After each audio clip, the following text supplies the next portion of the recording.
Spoken ഇംഗ്ലീഷിൻ്റെ daily practice part 2ലേക്ക് എവർക്കും സ്വാഗതം. ഞാൻ തിരിച്ചു വരുന്നത് വരെ നീ ഇവിടെ നിൽക്ക്. ഈ വാക്യത്തെ രണ്ടായി പിരിക്കാം. 1, നീ ഇവിടെ നിൽക്ക്. 2, ഞാൻ തിരിച്ചു വരുന്നത് വരെ. നീ ഇവിടെ നിൽക്ക്, യു സ്റ്റേ ഹിയർ. ഞാൻ തിരിച്ചു വരുന്നത് വരെ, അണ്ടിൽ ഐ കം ബാക്ക്. ഈ വാക്യം ആജ്ഞാരൂപത്തിലുള്ളതാണ്. ഇത് ഇമ്പരേറ്റീവ് സെൻറ്റൻസ് ആണ്. ഇമ്പരേറ്റീവ് സെൻറ്റൻസിൻ്റെ തുടക്കത്തിൽ സബ്ജക്റ്റ് യു ആവശ്യമില്ല. അപ്പോൾ നമുക്കതെങ്ങനെ പറയാം? Stay here until I come back.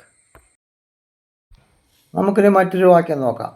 ഞാൻ അവിടെ എത്തിയാൽ ഉടൻ നിന്നെ വിളിക്കാം. ഇതിനെയും 2 പാർട്ടാക്കണം. എങ്ങനെയൊക്കെ? ഞാൻ നിന്നെ വിളിക്കാം. രണ്ടാമത്തത് അവിടെ എത്തിയാലുടൻ. ഒരിക്കലും മലയാള വാക്യത്തെ അതേപടി ഇംഗ്ലീഷിലേക്ക് മാറ്റാൻ ശ്രമിക്കരുത്. ഇങ്ങനെ ചിന്തിച്ച് വേണം ചെയ്യാൻ. ഞാൻ നിന്നെ വിളിക്കാം, അതെങ്ങനെ പറയാം? I will call you. ഞാൻ അവിടെ എത്തിയാലുടൻ, as soon as I reach there. ഇനി ഒന്ന് ചേർത്ത് പറഞ്ഞ്, I will call you as soon as I reach there. അവൻ ആ പുസ്തകം വായിച്ചു കഴിയുമ്പോൾ തിരിച്ചു തരും. He will return the book after reading it. He will return the book after he finishes reading it.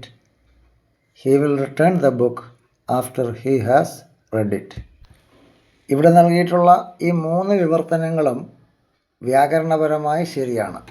എന്നാൽ ഈ മലയാള വാക്യം നിങ്ങളോട് തന്നിട്ട് ഒന്ന് ട്രാൻസ്ലേറ്റ് ചെയ്യാൻ പറഞ്ഞാൽ നിങ്ങൾ ഏത് രീതിയിലായിരിക്കും ഇതിനെ ട്രാൻസ്ലേറ്റ് ചെയ്യുന്നത്?